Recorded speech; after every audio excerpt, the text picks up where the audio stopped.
Okay. All right, so we're up and running. As I mentioned last week, this week is our Q&A pit stop to stop along our many discussions and give you more time for questions. I try to make time for questions during the other presentations, but sometimes they're a little tight and we don't have a chance to chat, to discuss. So I have a few questions from Wanda and Yoel, who, because of the rain and traffic, can't be here in person. But I always want to start with those that are here live for questions first. So who wants to go first? Everybody's so shy and polite. Well, we'll go this way. My question was about the 10% that you're supposed to pay. How that works. For example, before taxes, right? After taxes.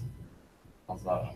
So, right. So, Maser, the principle of tithing is something that was what we call a chiyuv, an obligation, in the days when the temple stood.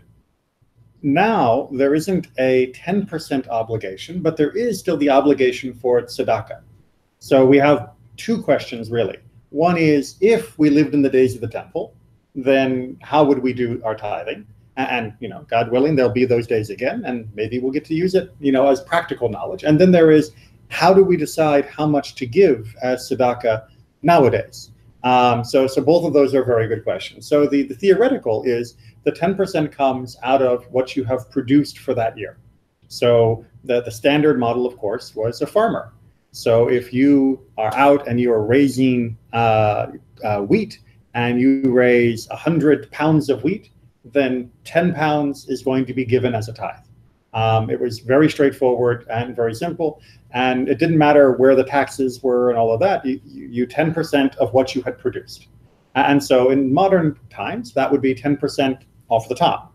Now, we do recognize that there are ways to give that are not just taking the 10% and dropping it, off somewhere. That comes into modern tzedakah giving. So in modern tzedakah, we don't have that absolute hardcore benchmark, although we do aim to try and give something like 10%-ish, depending upon the family. That is a good goal. No more than 20% should be given. We're not supposed to make ourselves, we're not supposed to sell everything in order to give to tzedakah. We have to keep the balance. But there is, for example, if you are taking care of an elderly parent, and so you're paying for their rent or you're buying them food, that is considered tzedakah. That is considered to be an additional bonus. If you are taking money that you're using for your children's education above and beyond the minimum, that is also considered to be suitable for tzedakah.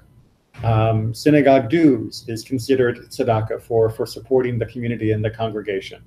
Now, is there a minimum in the modern world? Not exactly, right? The sages didn't want to make us feel that everyone had to give a certain amount, but they did want to make sure that we were constantly thinking about other people. And it is better to give a little often than it is to give a lot just once, so that it becomes a natural habit for us to think of others and to give to others. So if you see somebody at the traffic light and you want to give them a little something, that's good. If you hear about a family that's having a hard time and they have a GoFundMe page or something, that's great. It should become an automatic response when you hear about problems, needs, opioid addiction, hunger, people that are working to fight hunger, disease that needs fighting. We should have a response of, I can help, I can help, I can help. And it's not about writing checks with many zeros. It's about reaching out constantly to feel that we can contribute to the needs of the community. Does that help a little? Yeah. Okay, good.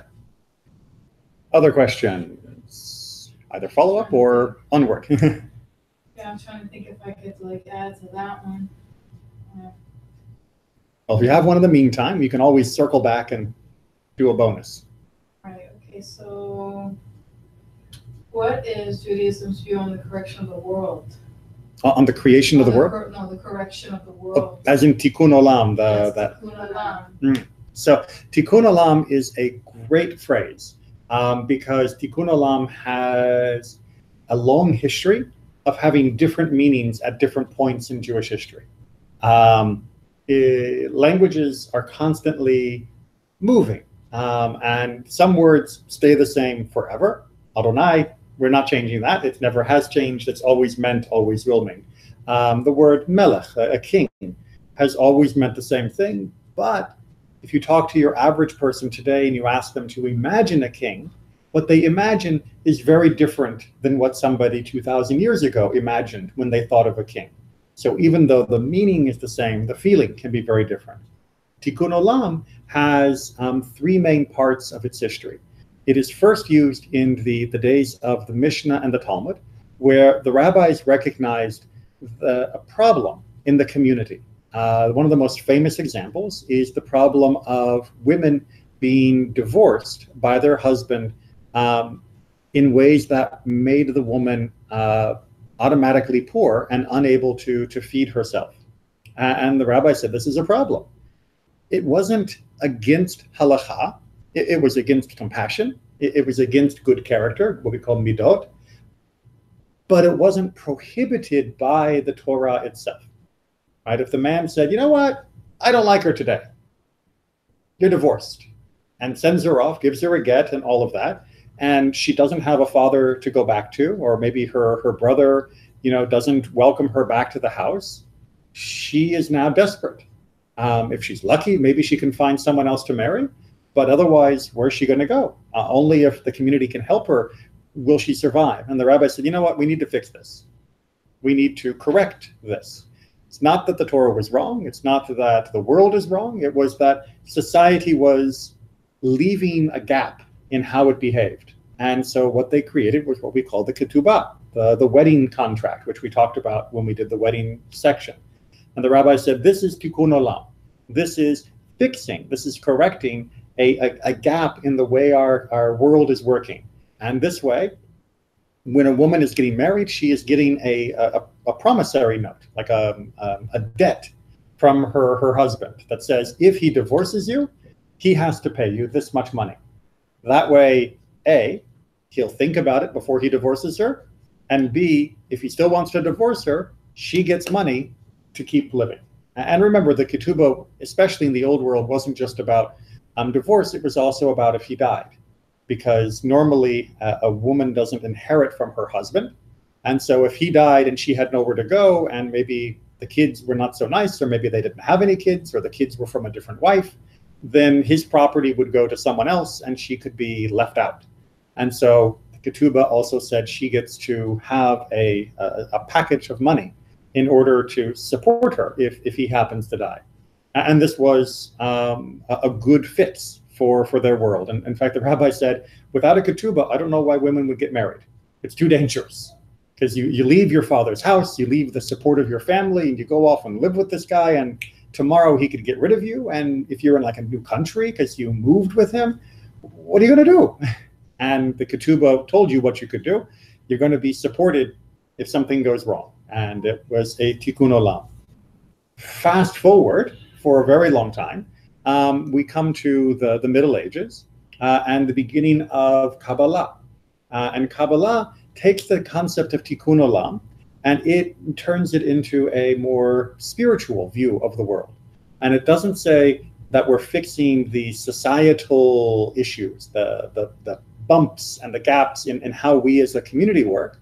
It instead says we are fixing the spiritual essence of the world, the structure of the world, that by doing a mitzvah, by doing one of the commandments, that we are doing a sacred repair of the world, which is currently incomplete, which is currently in a broken state.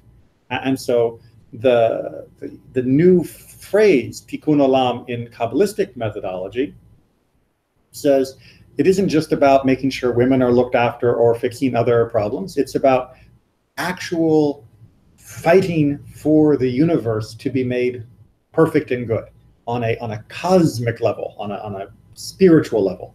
And that became a new sense of the phrase Tikkun Olam. Fast forward to the 20th century, and the two ideas blend.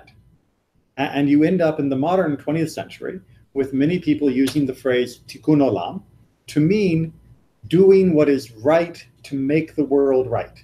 And they mean it spiritually, that as you do what's right, as you do Tikkun Olam, if you're helping the poor, helping the hungry, helping the sick, that you are spiritually making the world a better place.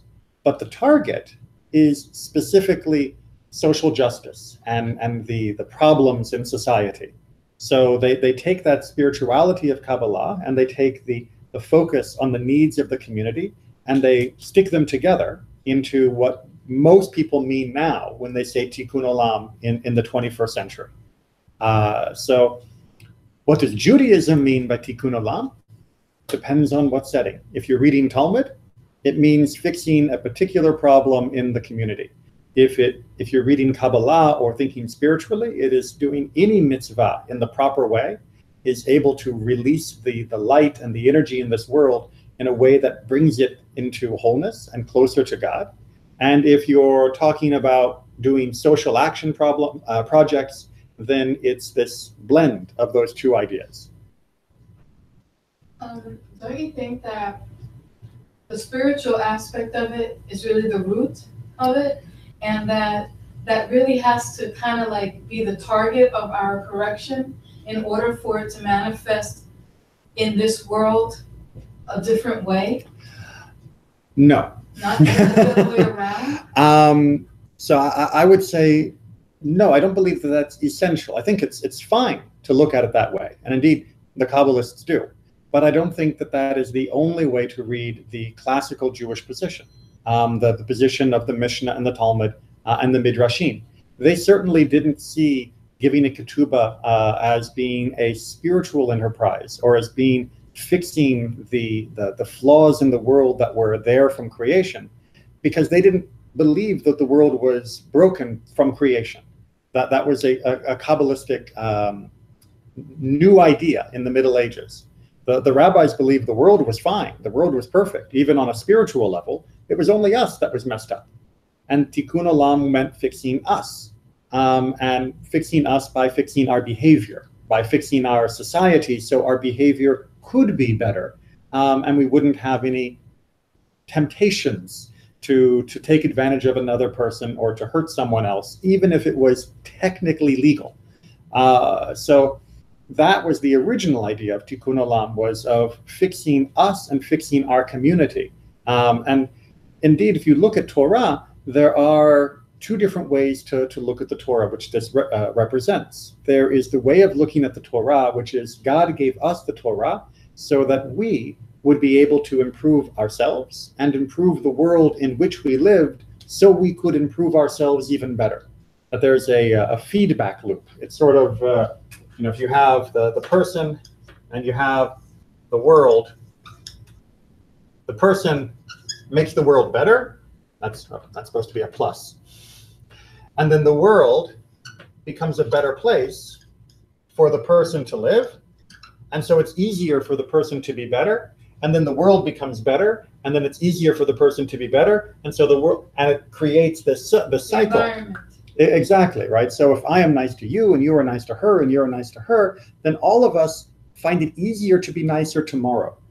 But if I'm mean to you, then you're going to have a harder time being nice to her. And so there's a very classic view within Mishnah and Talmud that the Torah was given to us in order that we could fix ourselves and our society and our community so that we could grow closer to God. But there is a second way of looking at it, which is,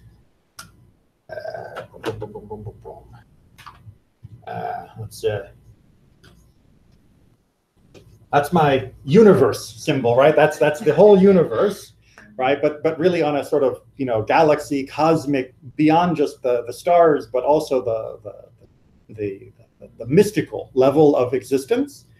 And there's a feeling in Kabbalah and other mystical traditions that this cycle is an engine that is also pushing this to be better. That this has cracks, has problems. And this cycle is kind of like the engine driving this towards a better and better place.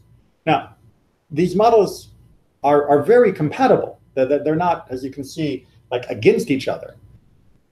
The only time where there are conflicts is in this model, where this pattern here of my actions are having a direct effect on the spiritual realm. The only place where this becomes kind of an argument is there are some that argue that my actions done right for that moment and have a spiritual effect, that's great. And tomorrow, if I don't do the action again, or tomorrow if I don't have the right intention again, it's not good, but it's not a step backwards.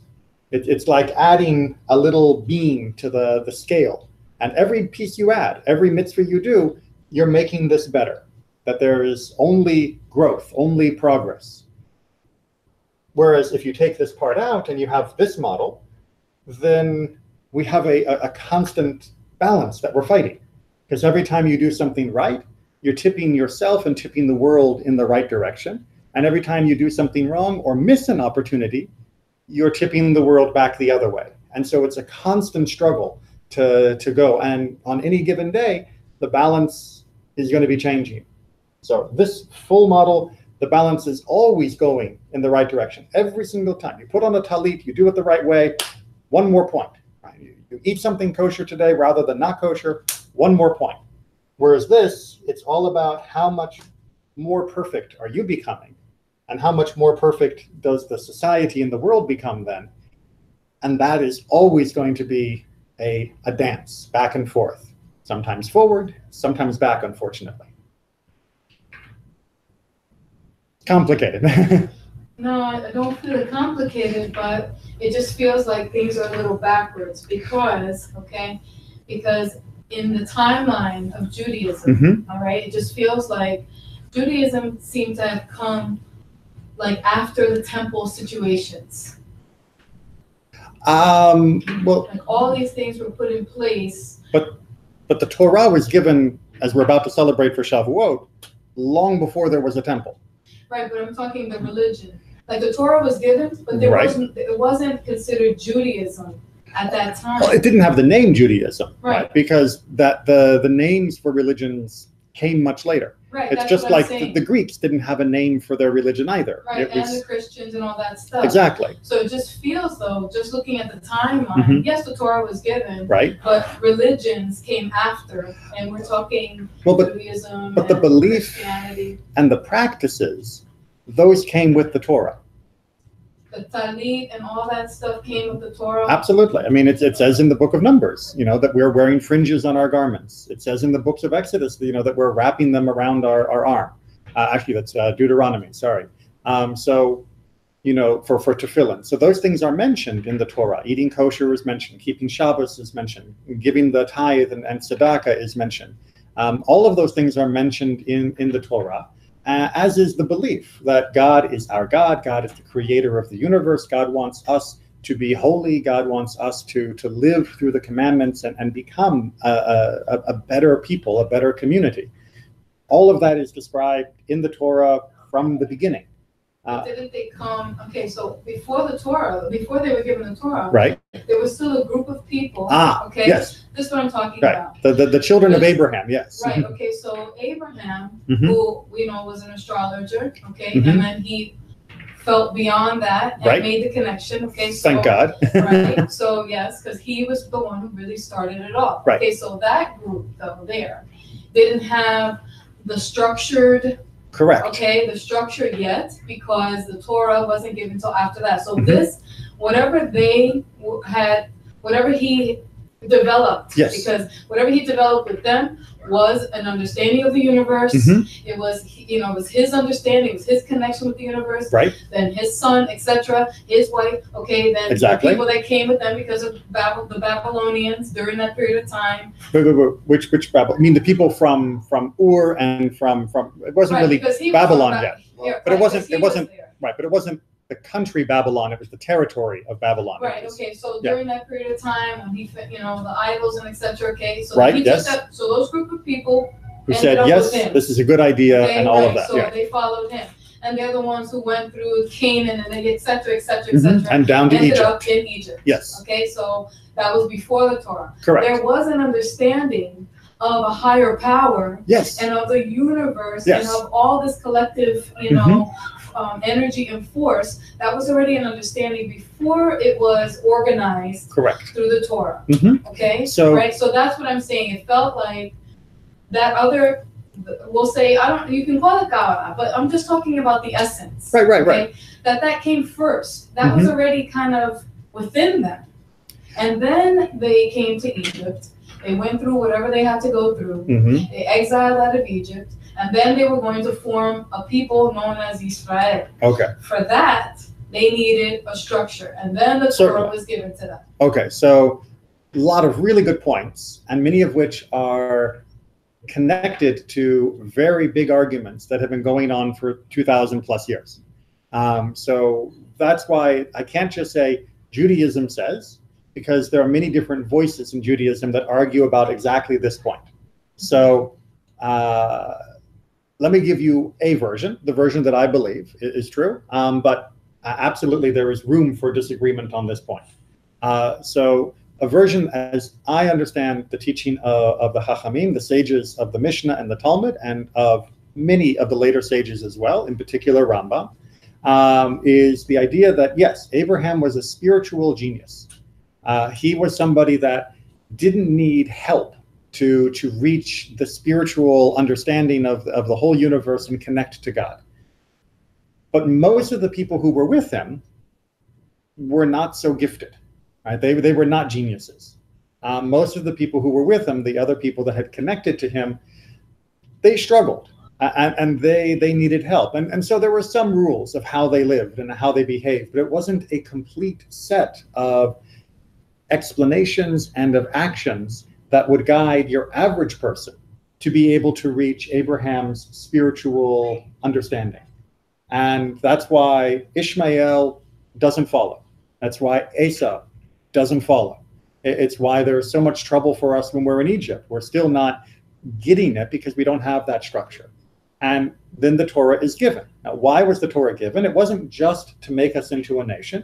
It was because God knew that we need a path, a pattern to follow for the average person to be able to reach a spiritual elevation. And that's why I'm saying that one of the big arguments in Judaism is that, is the Torah given in order that the individual can be made better, or was the Torah given in order to fix the cosmic universe, the spiritual realm? And I believe that the main purpose of the Torah was to fix us. That I don't believe that God made a mistake when he made the universe. I don't believe that there were any flaws in the universe. I believe that there are flaws in us, not in our creation, but in our choices. That we were made great, and we were made pure and able to be good, right? As we say, that the soul God put in us is pure, but we constantly make mistakes. And the Torah is there to prevent those mistakes from messing up our spiritual journey, from keeping us from truly understanding our purpose and from connecting to God. And what we do doesn't affect the heavenly realms. What we do doesn't affect a spiritual dimension beyond our spiritual dimension. Because we are the thing that needs fixing. We are the olam that needs the tikkun. We are the world that needs repairing. And that's why God gave us the Torah. He didn't give it to the animals because they're fine. He didn't give it to the angels because they're fine. He gave it to us because we're the ones who keep tripping. And so it's our walker to help get us through, because most of us are feeble compared to Abraham. And therefore we can't stand on our own. Some of the people before Abraham as well were also spiritual giants, and people like Isaac and Sarah and Rebecca and Rachel and Jacob, they also were spiritual giants. The rest of us, not so much. And you need a consistent path to produce good students. It's just like now with public education. It used to be 300 years ago, if you had a kid that was really, really, really smart and the family was rich, you could take that kid and teach them, and they could be a professor, and they could be a scientist, or they could be a doctor. But if they weren't super smart, you didn't bother teaching them more than counting how many cows they had, and making sure that they could buy and sell in the marketplace, and that was it. And in many communities, they didn't even teach them how to read and write. In Judaism, we always did, but in many communities, that wasn't important. What Judaism came along and said is, we're not going to only have priests that are the spiritual people that have the ability to connect to God because of their deep understanding. We are going to find a system, like public education does for us now, that will teach the average person how to reach that spiritual level.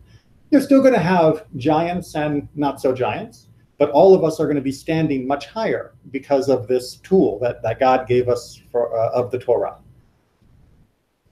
I mean, this will go on for 2,000 years. Yes, yeah, no, there are layers and layers of this alone. Yes. Because just speaking on the correction itself of us, right. Okay, and the purpose as to why it is that we need the correction, number one. At the same time, he created us a certain way, and if you don't awaken to the fact that you need correction, the Torah doesn't serve you any purpose whatsoever. It does, actually. So the Torah does still serve a purpose, because even if you think that you're not likely to make mistakes, the Torah will, if you follow it, keep you from making mistakes. Right? It's kind of like the average person. If I were to ask them, would you ever eat poison? The average person will say, no, of course I'm never going to eat poison. But how do we make sure that people don't make mistakes and eat poison by accident? We make sure that we produce food with government inspection and with regulation and with ingredients on the boxes, and it can't be false advertising. We have lots of rules and regulations to make sure that even though we're confident that I can eat and I'm never going to get poisoned, there's something looking out for us that makes us go through it. Even if I go through my whole life thinking I don't need help, I can always eat healthy, having that system keeps me from killing myself in my arrogance. And so does Torah, right? Spiritually, if a person keeps Torah with no excitement, with no passion, with no intention, at least they are better than an animal. At least they are better than somebody with no direction, no morality, no guidance in their life. It's not the ideal. Obviously, Torah is meant to inspire, uplift, and help us reach heights, not just keep us out of the mud. But at least it would keep you out of the mud, even if you were blind to the other benefits that it gives. And so it is a very useful way of helping us stand up, and also keeping us out of the worst trouble and giving us an opportunity, if we take it, to reach higher. But we'll have to probably leave it for there, because this can go on, as you say, for a couple thousand years worth of discussion. And like I said, there are many voices that say that Torah has a mystical purpose beyond the perfection of our soul and our journey in our spirit. And there's nothing wrong with that opinion at all, because it's very mainstream in Judaism. I personally don't believe that it's the mainstream of the Mishnah, Talmud, and many of the other sages, but that's open for debate. Okay. Well, ¿En qué momento de la historia fue escrita la Torah? Siempre que la Torah era hablada, ¿en qué momento de la historia aparece escrita? Y en dónde aparece lo que es el rabinato, los... Okay, so at some point, most of it was like done verbally, right? Mouth to mouth. At what point was it written? And at what point did the rabbi come into the picture? That whole system, see? Cuando empieza aparecen los escritos y los rabinos. Excellent question. And one that we actually have answers for. This one, the answer is pretty clear. There's still a little fuzziness. No, but both questions are really important. So when you start off with Moses, you get, the written Torah, that we have in our ark, and the scroll with the Torah written on it. But you also have the teaching, what we call the oral Torah, the verbal Torah. And this continues through Joshua, through the judges, through the prophets, through that whole time period. And this continues, of course, at the same time. But this becomes, this is oral, that's written. This gets written down here at around the year 200 to 250 CE. And it was written down by a man named Rabbi Yehuda Hanassi, Rabbi Judah the Prince. And what he did was he saw that the Jewish world was getting very spread out because of the Roman destructions and the Roman laws. And he wanted to make sure that we could capture the teaching in a way that would be able to survive in Babylon, in Egypt, in Greece, in Rome, in what became Germany. It could go anywhere. And even if your teacher wasn't perfect, at least the copy of the teaching would be perfect. And that is what we call the Mishnah. And so that happened around the year 250 CE. Now, there were already teachers, to come to your other question, this entire time. There were teachers all the way through here. They just had different titles. Sometimes they were called Zikanim, the elders. Sometimes they were called Shoftim, the judges. Sometimes they were called Nevi'im, if they were prophets, and they had that ability. When they became rabbis, when we started using that term, that was around the year, about there. That was around the year 70 CE. The first person we hear with the name rabbi is Rabbi Yochanan ben Zakkai. That's the first official sort of name rabbi. Now, we know there were people before that were called rabbi from other sources, like in Josephus and other teachers, other writers. But as far as sort of the official chain goes, that was when the rabbi as a title became the very common phrase that was used for anybody who was officially able to teach, who was able to share the oral teaching about the written Torah and make sure that it was correct. So that's the basic timeline. That work? Okay. Why don't I do one of Joel and Wanda's questions that they texted me. So they had a question about mincha. Let me just double check to make sure I got what they wanted to know correct. Yes, can mincha be done ahead of time? So mincha is the afternoon prayer. And as such, it is done in the afternoon. So what is the window of opportunity for mincha? Well, there's a little bit of a debate. There is the target we shoot for. It's kind of like, in archery, you have, that's what you're aiming at. But if you hit that, you still get points. But if you hit this, then you've missed it. So for mincha, we have our goal, depending on your community, because Sephardim and Ashkenazim, they argue about this, and different Ashkenazim and different Sephardim, they argue. The big target, everybody agrees. The big target, everybody agrees that it's possible that you're still doing mincha is from 6.5 hours until sunset. Now, when I say 6.5 hours, I mean rabbi hours, right? Rabbinic hours, not 6.5 hours on your watch, but 6.5 hours of sunlight. So in Jewish law, every day is divided into 12 hours from sunrise to darkness, right? As long as there is light, we're counting hours. So in the summer, those hours are longer than 60 minutes. And in the winter, those hours are shorter than 60 minutes. So you do have to do a little math or just watch the sun to figure it out. What I've put here is, if you imagine a sort of perfect day from 6 a.m. to 6 p.m., where it was sunrise and darkness 12 hours apart, 6 a.m. to 6 p.m., then the middle of the day would be 6 hours, would be 12 o'clock, which means that the beginning of the mincha window is at 6.5 hours, would be 12:30 noon. On the perfect middle of the summer, or sorry, middle of the spring or middle of the autumn day, the equinox. It's going to be a little different if you're on either side. And then it finishes at sunset. And sunset you can tell because the sun goes down. So that one's usually easier to spot. Most people also agree there's about maybe a 13-minute buffer after sunset. If you're just running just a little late, but mincha is really short, so you can do mincha in like 5-10 minutes.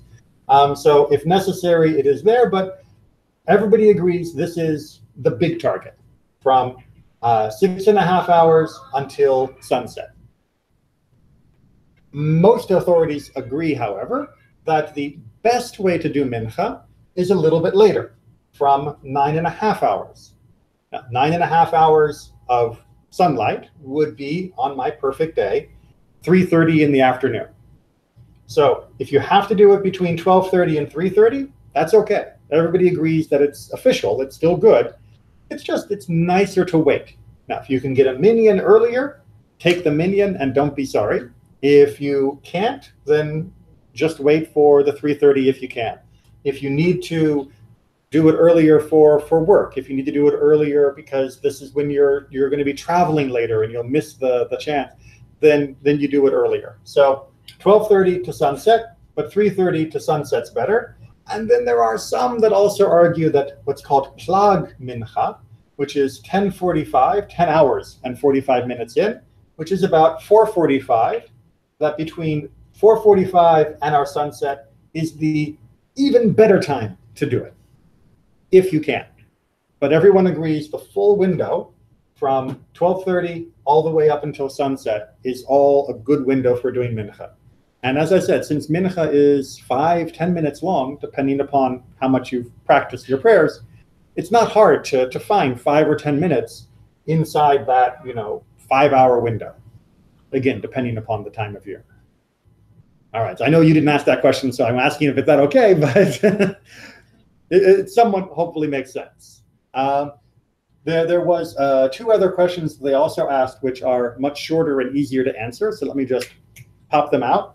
One of them was, is there a ritual or something we do if we eat non-kosher meat? So you buy non-kosher beef, you buy non-kosher chicken, and you eat it. What do you do?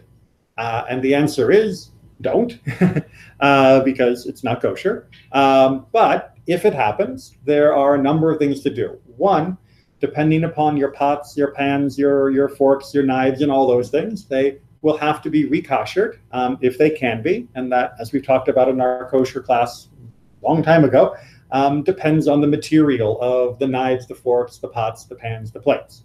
But as for you personally, we do tshuva. We repent. We try to recognize that what we did was a mistake. Maybe it was an accident, in which case we look and say, why did I make this accident? What happened that I made this mistake? Was I too busy? Was I too wrapped up in what I was doing that I wasn't thinking about keeping kosher when I was making my purchases? Or was I just, did I not label something carefully when I bought chicken for my neighbor and chicken for myself? Did I get them mixed up somehow? That is something that we review. If we did it on purpose, maybe because it was cheaper, or maybe because we really, really, really wanted spare ribs, and it's hard to find kosher spare ribs. You can get kosher ribs, but they're hard to find, especially here in Orlando. Then that's a different form of tshuva. Then you have to say, how can I control my appetites? How can I control my impulse? How do I stop myself from giving in to this desire to eat this particular thing, or to be stingy with my money so that I don't want to have the kosher meat, I'd rather have more non-kosher meat. That's the self-reflection that you need to do to make sure that you are checking your behavior. But there isn't any penance. There isn't any penalty. We don't hit ourselves. We don't have to say special prayers. We don't have to go give money to tzedakah to make up for this. What we need to do is check why we made the mistake and then prevent it from happening again. That's the essence of tshuva. And that's not just for doing something like this. That's for doing anything. If you insult somebody, if you spread gossip, if you steal money from someone or from work, if you are rude to someone, if you are lazy when you should be helping somebody, The same thing. We have to check why we did this, why we didn't follow the commandments, and how we can make sure we fix it for next time. It's not only for eating something that was wrong. It's the general rule. That makes sense? Okay. So this was just for meat. That was what the text said. Okay. But like I said, this would be the general rule for any kind of mistake. Now, like I said, again, with non-kosher food, we do have the question of, if I cook it in my pots, if I cook it in my pans, then I have to re-kosher them according to the rules of kashrut.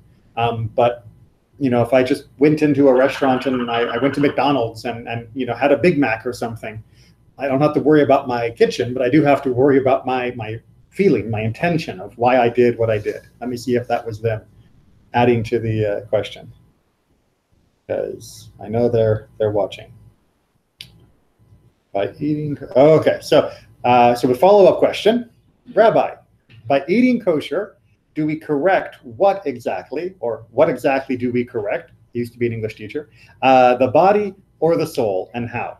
And the answer to that is we correct the soul. Thanks.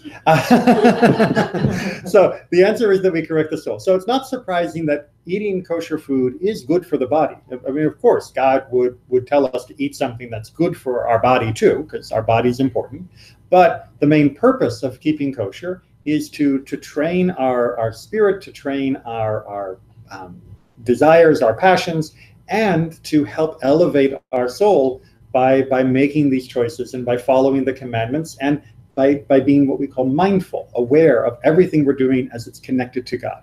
So that goes beyond just the stomach. Okay, so talking about kosher. Yes. All right. And I'm talking about and now that things are labeled. Yes. All right. So, which makes life so much easier. But here's the situation, though. Okay, I've had in front of me two juices, we'll say. Mm-hmm. Okay, the one juice has a label and it's kosher. Right. Okay.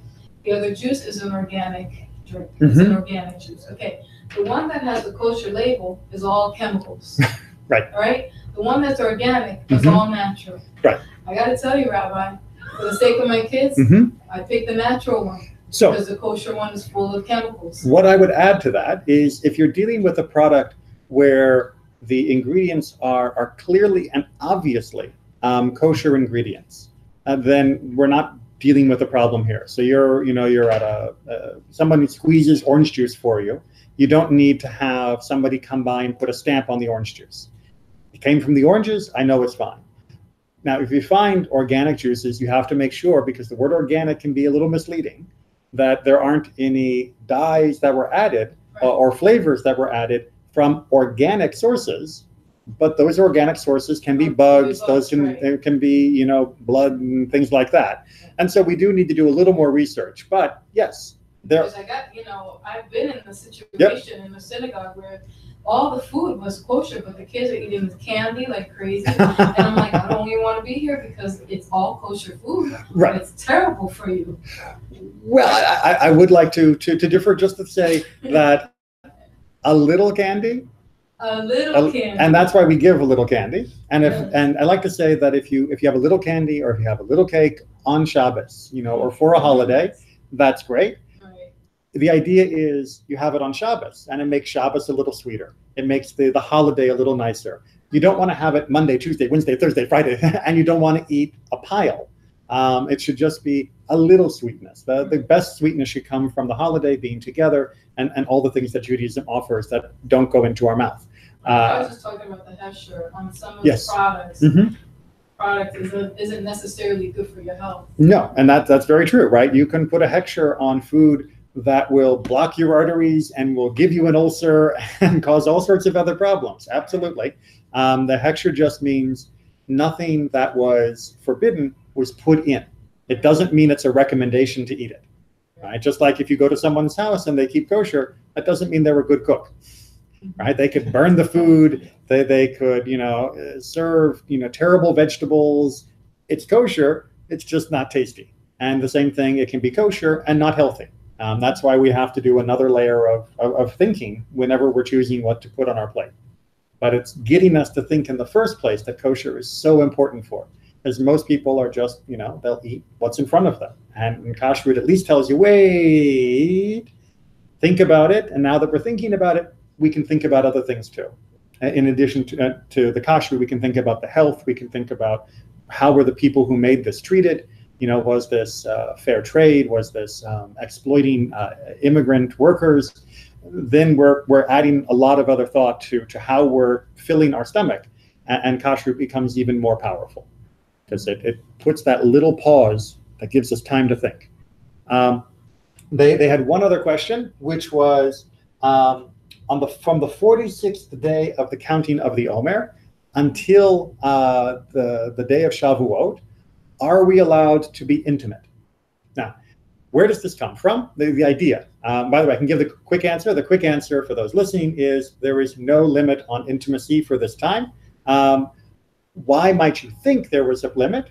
Because in the Torah, when we first received the Torah, when we're first at Mount Sinai, Moses went and told the nation to separate, right? The men and women should not be having too much fun for the 3 days before the giving of the Torah, which, by the way, the commentators mostly agree was for the benefit of the women, not for the benefit of the men. Because the men could be ritually pure, no problem. It was the women who might have an additional, pardon the graphic term, a discharge that would come out a few days later, and then she would not have time to become ritually pure again before the giving of the Torah. So then she would not be able to be right there present for it. So that was the original reason for the separation when Moses was talking to the people of Israel. For us, we do not need to be in a state of ritual purity for Shavuot, because we can't be, which is a whole nother long conversation. And therefore, there is no prohibition on the intimacy between husband and wife. So the 46th day onward is the same as the days before it. Any other questions in our last 5 minutes? Let me see if I have a 5-minute question. Now, do I have a 5-minute answer? That's right. Okay, let's see. They're very deep, so I don't think so. Okay.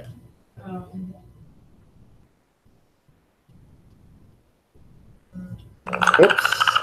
Maybe we've got one from the. Yeah, maybe they have. I have ones that may take a little longer, so maybe they have one. Maybe you have anybody else? Nope. That was just them saying thank you for the second question. Oh, okay. All right. Well, we can call it here. That's fine. Remember that. Of course, I love questions during our classes, but you're also welcome to ask me questions after services or any other time that we're together. And I also answer texts, emails, phone calls, all the other ways we have to communicate with each other in the modern world. These devices are a distraction a lot of the time, so we should use them for good sometimes, for studying, for learning, and growing in Torah together. All right, so thank you very much. So now we don't have class until further notice, right?